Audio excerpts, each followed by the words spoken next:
বাংলাদেশি নাকি? আপনি এত রাত্রে এনে বসে রয়েছেন? এই তো ভাইয়া থাকার জায়গা নাই, থাকার জায়গা নাই। আজকে অনেক দিন হয়েছে। নামাজ বাদ দিও না বন্ধু, এপারে জীবন থেকে অপারের জীবন বেশি সুন্দর। টুকটাক আমল করতে হয়।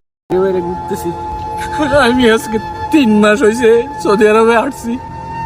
দালালে আইনা আমারে কাজও দেয় না, কিছু না। এক জায়গায় কাজও গেছি, 1 মাস হয়েছে কামের টাকাও দেয় না।